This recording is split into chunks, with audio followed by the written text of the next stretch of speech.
I'm Dr. Ralph Ford, Chancellor of Penn State Behrend, and you are listening to Behrend Talks. My guest today is Brandon Mendoza, the President and CEO of the Erie Regional Chamber and Growth Partnership. Brandon has led the Chamber since January 2025, just passing that first year anniversary. And today we're going to be talking about his observations of the Erie community, all the great work going on at the Chamber and in the region. Welcome to the podcast, Brandon. Thank you, Ralph. I'm super happy to be on and happy to hit that 1 year mark this past week, and looking forward to a great discussion. Likewise. Well, let me tell our listeners a little bit about your impressive background. And I will say, first and foremost, I know you really well. I serve as chairman of the board of the Chamber, and I served on the committee that hired you, so we're not going to pretend otherwise. But here's some of the backstory. Originally from Brooklyn, New York, but spent parts of your youth, I think, in upstate New York and Poconos, Cape Cod. You've lived in Pittsburgh for a significant period of time. We'll get into all of that. Bachelor's degree from Lock Haven University, a master's in public administration from the University of Pittsburgh. A lot of professional accomplishment before you came to Erie. Served as Director of Government and Public Affairs at the Master Builders Association of Western Pennsylvania and as Executive Director of NAOP, a real estate trade group, and we'll talk about that in Pittsburgh. Served as Government Affairs Manager for the Greater Pittsburgh Chamber of Commerce. You were named to the Pittsburgh Power 100 list 3 times in 2022, 2023, and 2024. And after just 6 months in Erie, you were named to Erie Reader's list of 40 under 40, among other things. So anyways, a little bit about your background there. Let's get started. You know, as we think about the first year, what's your biggest takeaway? Thanks, Ralph. And I should say, I just eked into the 40 under 40. I had to show him my birth certificate. I wasn't going to say anything. But I technically qualified. You know, the first year, it was a lot. As you know, Ralph, as the chair, one, coming in an organization with a 150-year track record in the region.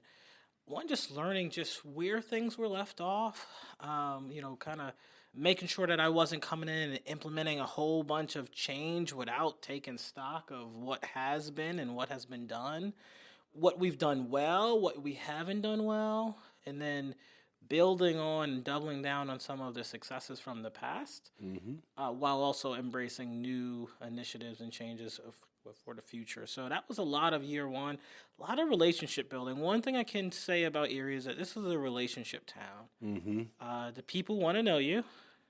They want to be able to have your phone number on speed dial for when they need you. And it does take time to establish those relationships. So I had to learn early on, I had to prioritize that relationship building. Even in year 2 and forward, like I'm spending a good amount of my time relationship building, without any ask, and not asking for money necessarily in these or asking for support or anything. Or a lot of times I'm just wanting to learn about these leaders and their businesses and their community work that they do and what drives them.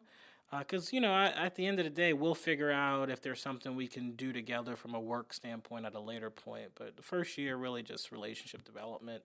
And then at the end of this past year, as you know, we rolled out our new strategy, which we'll get into. Absolutely. We're going to talk about the plan called Erie 300.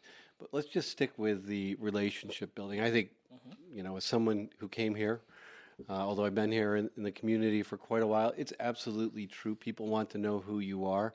How did it happen? I mean, I bet you people were just calling you all the time and saying, hey, I need to meet you. And you probably had a list of 50 people to meet right away. Right. Yeah, right away. So whenever I came on, we sent out kind of like the mass email like every leader does, like, I'm glad to be here, blah, blah, blah. But I also added my availability and my calendar on there. And lo and behold, it got filled up pretty quickly. That being said, I did have to kind of early in 25, I had to kind of really look and think about the community leaders that were not on that initial wave of meetings and make an effort myself to reach out to them. And to be quite honest, there are some that I'm still Absolutely. trying to get on the schedule right now with. And really, like I said earlier, really just to develop the relationship and to find out, what their vision of this region is and how they've been successful in their work. Well, you know Western PA well. You were in Pittsburgh for a while. You were being very successful there. So, what made you decide to apply for this job in Erie and find that this is the right city for you and your family? Yeah, I mean, I'll be honest. My wife and I were kind of at a season change in our lives, and we kind of wanted a change of pace. And we both looked at this opportunity as a new adventure. Honestly, we love Erie. We love being on the water. We love the quality of life. We love having the different types of quality of life relatively close, right? If you want a rural setting, or you want a urban setting, or you want beaches, nautical setting, you want the wine scene, the cultural scene. You have it all here, and we also think it's a great place to raise kids. So we honestly are all in on Erie. We actually really love it. My first purchases in Erie were one, a boat, and two, a snowblower. Snowblower. So you own both now. Yes, we own both. Oh, perfect. Well, as I'll say, represent the business community, of course, in so many ways. In terms of that business community, what stood out to you as you looked at Erie, Pennsylvania? I think early on I looked out, there are some pretty powerhouse civic leaders within the business community in Erie. I think what stood out was there's a long history of civic leaders. What I've noticed what was missing was just, and I think it's more of a last 30 to 40 year thing, there wasn't a strong convening entity, meaning the chamber has been a strong convening entity, but not all of the business community has coalesced around our chamber. Whereas, spending 15 years in Pittsburgh, I could say 99% of the decision makers, business leaders have coalesced around the Allegheny Conference. Yes. And that doesn't mean everybody's a member and all of that, but it's the key decision makers are. So that was interesting. I think, as I met with business leaders, I think there's a coalition or a recognizing that, the region has momentum. A lot of these businesses have felt momentum in their organizations, but I think there's also there's a lot of change. We just had an election in 24. We've got a first term of a new administration at the national level. We had a county executive and mayoral race this past year. Now we've got a new county exec and a new mayor. So there's just been a lot of change, and then obviously we've got an upcoming gubernatorial election and statewide elections this year as well. So I think there's a recognizing of the momentum, but there's also some hesitancy in that people want to make sure they're on the right side of it. Right? Not to mention you've got this like AI, just new age technology that's changing every industry in the background of everything. So I do think that people sense momentum in their businesses and in the region, but there's also everybody's preparing their organizations. There's a lot of businesses and organizations in strategic planning, thinking about the future. We just went through our own effort at the chamber. Absolutely. And just that future thinking is there, and everybody wants to, prepare for the growth of it, but also protect on any sort of downside risk. Well, two things stand out to me from what you just said. First, you personally seem very well connected in Harrisburg and have a lot of government experience. So let's just start with that. Do you want to comment on that? Yeah, so I spent about a decade of my life in the government affairs world at the Allegheny Conference, and in that time, I also led what we used to call our First Friday speaker series, which was all of the government affairs people in Pittsburgh.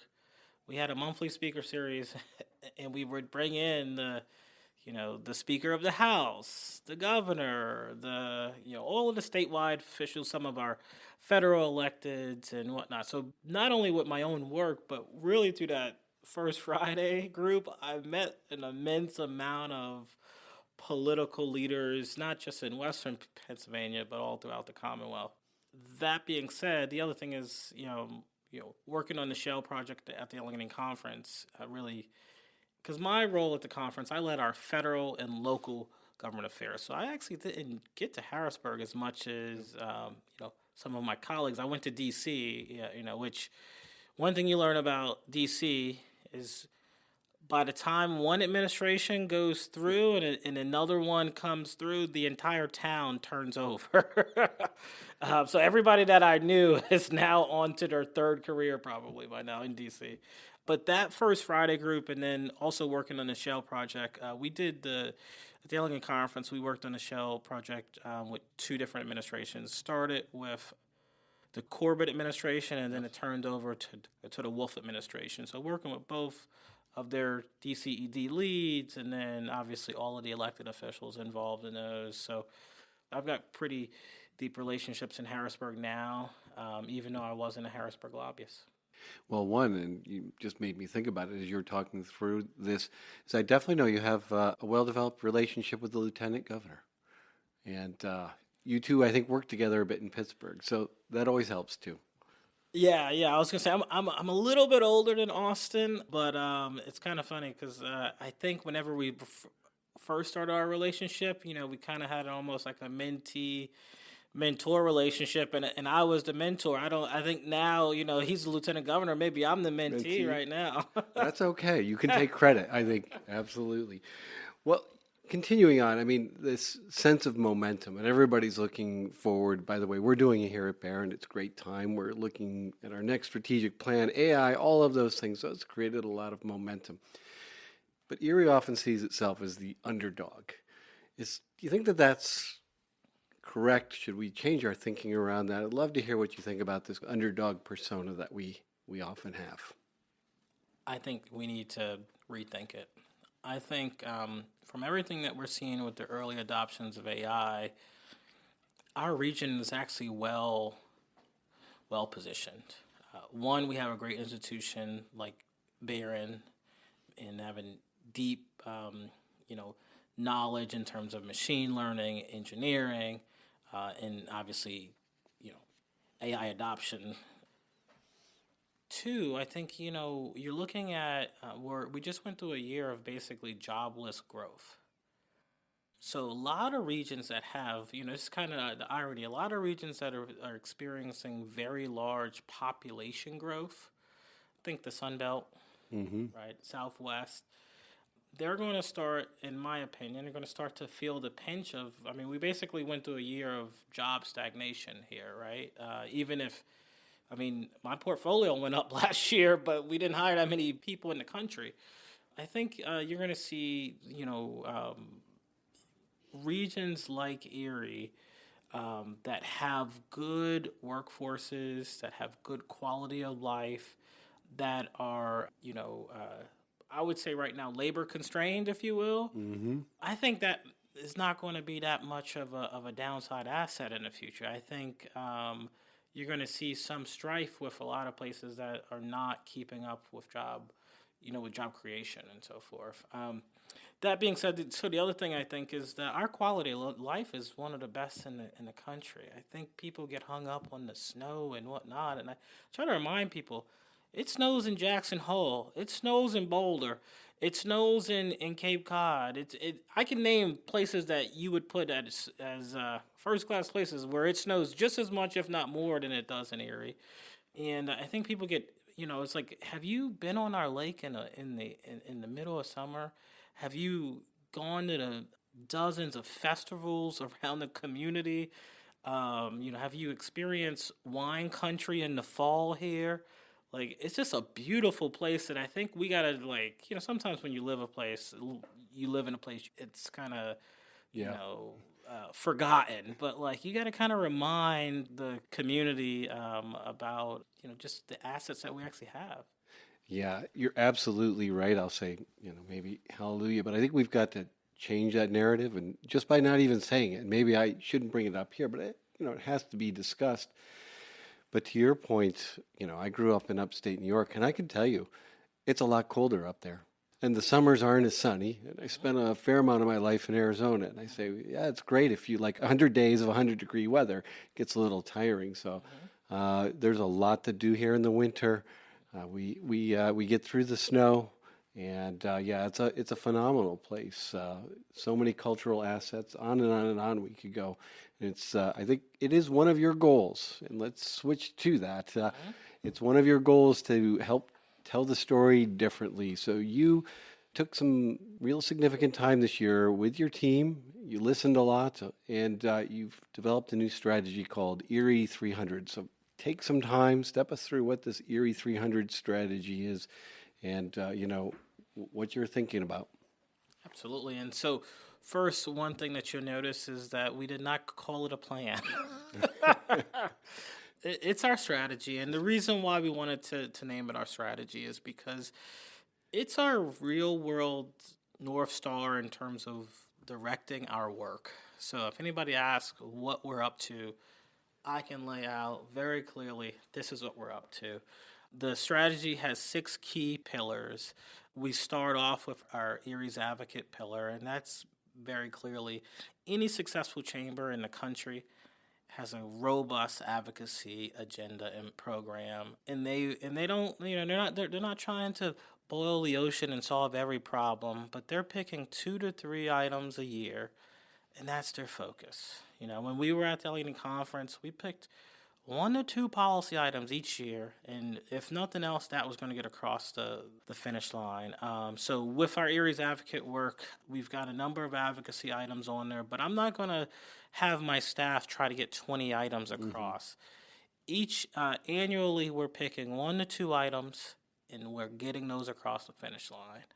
And this year, we're going to be working with our state delegation, particularly Senator Laughlin and others in the delegation to get what we're called the AIR Act across the finish line, which will help with our regional airport, which we'll talk about more. There's more advocacy work on it, but that's our focus in 2026. Second pillar is our catalyst pillar, and it's our economic development work. And the reason why we termed it the catalyst pillar is because we're not trying to program manage or be real estate developers or be lenders. We're trying to connect, project manage. One thing as a chamber, we get lots of leads from site selectors to businesses, internal to Erie and outside of Erie, that are looking to expand. So we're making sure that we're connecting those folks to our real estate partners about sites, that we're connecting with our electeds about site readiness and funding and all that sort of stuff. And then also, particularly if it's a speculative project, if there's any tenants and different things. So our economic development work, one thing that we're doing there that's kind of new is we're taking the success of our accelerator program, our fire accelerator, and we're really trying to add a 2.0 onto it that's pivoting towards Erie-specific businesses. The original fire accelerator was what we would term as a stickiness accelerator. So you're taking in mostly external firms outside of Erie, and then we're immersing them in a cohort that's meeting in Erie. They're staying in Erie. A lot of these folks stay throughout the program, and the goal is to get them to establish roots in Erie. Now, this has been successful. First Ascent Biomedical this past year was a great success in that not only did they go through the program, they've also now set up a significant lab here in Erie, and from all indications, probably will double down on that investment in the future. Great story. So that's kind of like the model, right? That's what it was set up to do. And what we're looking at is trying to make sure that we have an Erie-specific version of that accelerator. So not stickiness, but more businesses that are at that plateau. Can they go through an accelerator program, get an infusion of investment, but probably more importantly, investment come out of the program with partners to help grow their business. Those are our main areas on the catalyst. If you don't mind me interrupting, when do you see that starting? Well, we're working right now to secure funding Yeah. for it. We have a number of funders that we're talking to, but the goal is really to have a business or two go through the program in 26. But we're trying to get the money. Well, you've got a lot on your plate. So first two pillars, let's keep going with the third one. Absolutely. The third one, which I think kind of hits off on what we talked about earlier, which is our Erie brand. I think one consistent in just about all of my meetings that I've had in year one with members and business leaders, whenever I would ask them, like, what do they think about the region's storytelling and how we kind of position ourselves in the broader marketplaces, in the broader marketplace? Most consistent answer was, we don't really have a good brand. Mm-hmm. There are good stories that come out of Erie. There's lots of good things that happen in Erie, but we haven't done a good job of coalescing around a message and being consistent with it. One placemaking brand that I think is probably just really strong, another Great Lakes area. If you think about 15 years ago, the Pure Michigan, that campaign they led, we did some outreach to some of those folks involved in that, and when they developed it, it wasn't just about what external potential tourists thought about Michigan. It was also about lifting the spirits and the love of Michigan within Michiganders. Mm-hmm. So I think whatever we do on this Erie brand, it's not just about what the external people think about Erie. It's about lifting that internal love of Erie and reminding. I think it's a reminder. It's a lot of reminding that has to happen. Mm-hmm. That this is a great place. Mm-hmm. Well, that sounds like a big effort. It is. It is. Now, luckily, I think there's a lot of partners that are willing to work with us and support that effort. We're going to be coordinating with a number of our leadership folks in the region on that. Well, I said that. I won't say it's not possible to do. It is, actually. And I think we've got to take a different viewpoint than we have in the past. 100%. I mean, one good thing here is I do have a good friend who's the CEO of the Greater Baltimore Committee, and a very similar organization to the Erie Regional Chamber or the Allegheny Conference Regional Chamber, and Economic Development Organization. And he literally just went through this 2 years ago in Baltimore, and the brand building of a region, it sometimes sounds, very big. But at the end of the day, it's like, what is our message? Mm-hmm. It's every business leader, right? It's being consistent and and every institution has that. You've got that elevator pitch, right? Ralph, if you met a student, who was undecided on Behrend, I know you have your 3 points that you would bring up. If you met an alum that might write a big check to Behrend, I'm sure you have that pitch ready. Absolutely. Right? This is making sure that as a region we have our own pitch. Well, for listeners who might be joining us again, I am having a conversation today with President and CEO of the Erie Regional Chamber, Brandon Mendoza. Right now we are talking about the Erie 300 strategy that's been unveiled, and there are 6 pillars. We've just talked about the first 3, so let's keep going with pillar number 4. Pillar number 4 is actually our AI forward work, and I would say let's start with AI, right? First of all, we have to make sure that we as a chamber are integrating it in our operations in a smart way, that, we actually check in with industry standards and know how to use it, make sure our staff knows how to use it. Mm-hmm. So that's what we're doing right now. Another part of this pillar is working with institutions like Behrend on creating basically a collaborative where we can actually discuss what should we be doing as a region in this space. I know we're working right now actually with Ralph and your team and in our AI collaborative to bring in a speaker from Pittsburgh who's the CEO of their AI strike team. to talk to us about what sort of things they're thinking about. Obviously, they've got a certain set of assets. We've got a certain set of assets here in our region, but it's still good to know what other regions are doing and considering. And then the third part of that is connected to our catalyst work on the economic development side, which is we have to win some AI related business investment.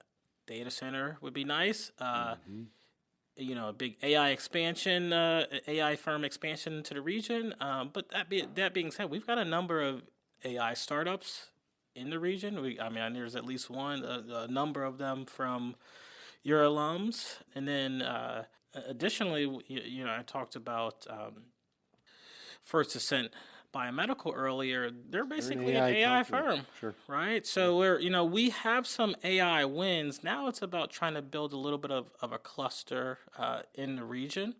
So a data center would be ideal just to kind of make sure we're building that ecosystem here. We're talking to a number of site selectors and others on those opportunities and working with our real estate partners, but nothing signed as of yet. Well, as anyone on this campus will tell you, we're talking about it constantly. I joke there are a few days that go by where I don't have a conversation, but I've been a big advocate that this is something we have to address as a region because it's just such a game-changing technology. And I absolutely don't want to see Erie, and neither do you, fall behind in this space. And early on, the conversations we had where people were intimidated, but it's really a general purpose technology that once you start to dig in, you start to see that there are a lot of applications. So you don't have to be a deep AI researcher to get to apply in what you're doing, and increases productivity. I think we're seeing that in the national statistics right now, and the economic growth this last year being driven not only by data centers but by productivity that comes out of it. So it's a great space. Absolutely, and I think we're each year it's only going to be getting exponentially more important. So we're just making sure that we're starting that on ramp for our members and our businesses, so that they're ready as well. All right, next pillar. The next pillar is our connection pillar. This is our events and our programming. Once, obviously every time, an organization goes through strategic planning, you're always trying to ask your members, what are the things that we're doing that we need to maintain? And at the top of that was programming and events so that members can connect. I think we're 6 years out of COVID right now. I think there's a lot of people that still remember a time in which they could not get together. Mm-hmm. And members still are valuing experiential events, right? They don't want to just go to an event; they want to experience an event, right? It's kind of like experiential retail. They don't want to just go spend their money. They want an experience in exchange for spending their money. So one of the things that we double down on in the strategy is not just event programming and events, but top tier experiential events. Like when you go to a chamber event, you come away with either thinking you learned something that you otherwise would not have learned, or you experienced something that you otherwise would not have experienced. And that says a lot. Obviously in 25, we brought out these events called our Knowledge Breakfast. We did something different. We made them totally free events to members because the whole point of knowledge is to try to share it. Yes. Obviously, it's not free to us. We got plenty of sponsors that we went after to make sure that we could make them free. But the point there was also to return member value and to start a speaker series. We also added our Spirit of Erie event in 25, which Ralph, as you can attest to, at the beginning of the year, we were coming up with this event, and by September of 25, we were at the convention center with nearly 600 people that had experienced what we talked about, an event that left them thinking, wow, this was different. So that connection pillar is really critical. Something that we're adding in 26 that I love is we're adding a ski outing. And this is, like we talked about You had earlier, the golf outing. It's time for skiing.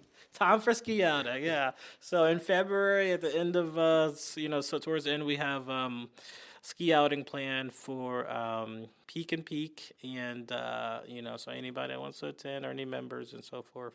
But the connection pillar is just a critical one.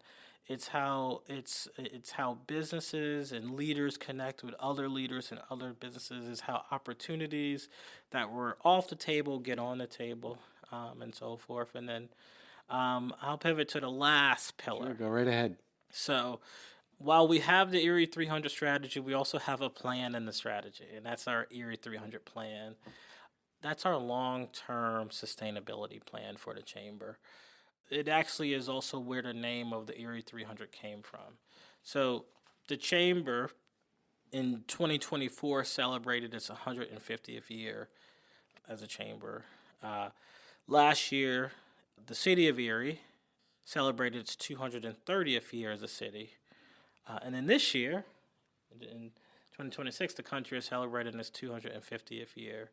So so you do the math. You got 50 years for the country, 70 years for the city of Erie, and then 150 years, for the chamber. So that's where you came up with the Erie 300. High level, it's our long-term sustainability. One of the things that we are going to do in this plan is start an endowment for the chamber. And the pitch there is very simple. Think about the immense amount of good and problem solved that this chamber has done for 150 years. In our rollout video, we had a photo from a leader-to-leader trip. A lot of chambers do these leader-to-leader trips where they go to another city that maybe they admire, maybe they have something in common with, and they learn about what are they doing differently there. How are they growing this particular industry? How are they doing so well in this area, and so forth? So about 100 years ago, or not about 100, it was literally 100 years ago, so towards the end of the year, 100 and something business leaders from Erie, on behalf of the chamber, went to Duluth, Minnesota. It's one of their many, benchmarking trips that they were doing at the time. And there's this photo of, Duluth business leaders and Erie business leaders, and there's 100 of each, right, in downtown Duluth, Minnesota. I just wonder, what sort of problems did they come back and solve after that? What sort of businesses did they start? And one of the things I just, that we're trying to remind folks with this long-term Erie 300 plan and endowment and all the work that we're doing there is we're starting to plant that seed to make sure that we're here to solve the next 150-year problems. We don't know where they're going to be. They could be a pandemic, be global recessions, financial recessions, new industries, new paradigm shifts, all of those sorts of things. But that's why you need institutions that are there that can be there whether you're in growth times or lean times. Well, super well said. Great vision there. I want to talk about two things before we finish up. One is I'd love your perspective on universities, innovation, entrepreneurship, what you see in this community, because that is often the lifeblood of new growth. So what are your observations so far? Well, I think most successful regions have academic university institutions that are doing more than just educating students. Obviously, that's mission number one at any academic institution is to educate students. But, let's just say your institution and the work that you guys are doing at Knowledge Park, you're a key part of our economic growth in the Erie region. And that's you stepping outside of, kind of pushing the envelope. And most successful regions need institutions that can do that and will do that. Whether, it's Pittsburgh and CMU and Pitt, or Absolutely. Obviously the Research Triangle, obviously well known. I can go on, but you need some institutions, and not every institution's in a position to do it. Mm-hmm. Obviously resources matter, access, all of that sort of thing. But you have to have it. because not only that, the amount of businesses that start out of our top tier academic institutions, the amount of problem solved, much like Chambers, right? How many problems are solved daily, right? right. But on the economic development side, on the innovation cluster side, we're trying to build these clusters, right? You built this cluster right here at Knowledge Park. Absolutely, yeah. And I think the goal is long term to make sure that that's also part of that AI cluster building and so forth as well. But that's the great thing about those institutions. The other thing is that a lot of these investors and businesses, they like locating near innovation clusters themselves too, right? So they have a whole bunch of problems they want to solve. They like being located to problem solvers. So to me, it's a win-win. It's the number one reason we get companies in the park, first and foremost. So it is about talent, and of course our mission is to produce those extremely well-prepared students. But all the companies, they do want to be here for the research. They want to be here for the intellectual property that comes out of it. But first and foremost, they want to be close to the talent pipeline, because talent, no matter what's going on with AI, I think long term, I know job growth is more anemic in the country this year. People still need talent. They fight like the dickens for that talent and being close, and that's why a lot of regions are successful. So yeah, I'm a true believer in this, and I believe universities have a large part to play and should play if they're able to. 100%. The other thing I wanted to talk about was some of the successes, actually. And you've had some really nice success in partnership with the Erie Regional Airport in the Fly Erie Fund. So why don't you walk us through what's been transpiring there? Absolutely. So over the last number of years, the Chamber had started what we call our Fly Erie Fund. And I think, importantly, we're not trying to subsidize every flight out of our airport. I think that's kind of a misconception a little bit in the community. The overall Fly Erie Fund is to basically invest in a key number of flights that help increase air traffic at the airport, that in turn then lowers the average employment cost that the airport has to pass on to airlines. So by strategically increasing investing in flights that increase the overall average of flights, that increase in average of flights helps lower the average employment costs. And when that average employment cost is lowered, then our metrics go up, because let's just say I'll get to Chicago in a second, but let's just say you're flying to Florida or Charlotte right now, right? Let's just say right now we're on the better side of the metrics of those airlines, meaning not only are our planes full, but their average ticket price is probably a little higher too. So that means their margins are higher, which means more flights for Erie. Right? So you take all of that, and I should say the Fly Erie Fund did not subsidize any flights for the Chicago service that was announced. But we didn't need to, because the average employment cost and the flight metrics of the existing flights at the airport were such that both American and United saw really strong metrics that they wanted to get back in on this market. So that's good. That's a part of changing that narrative too, because it's math, right? At the end of the day, the airline industry is in the industry of making money. Super competitive. Yeah, and at the end of the day, we as a region put together a good strategy to help us change our metrics. Now, there's still a lot of long-term work that needs to happen, not just on keeping our employment costs low, but making sure that our airport has the necessary revenue that they need long-term, not just for operations, but also for facility improvements and other upgrades. The other thing is that we're definitely going to be looking to continue the additions of service. we're looking at a number of markets that we may go after over the next few years or so as well. So we're not just going to rest on our laurels with Chicago. We want a few more flights. I think for a region of our size, an airport of our size, getting to about a dozen direct flights would be ideal, and so forth. Not to speak for Derek. We'll talk directly on what his goals are and so forth. But I should say, I'm very pleased. I'm very pleased with just the return of the service to Chicago for what that's going to do, not only for business travel, but also for leisure travel as well. Absolutely. And I'm very pleased that 2 airlines came in because that's important for our consumers in the Erie region and keeping those costs. We want them making money, but we also want to make sure Competing. our Erie folks are getting like a good price point.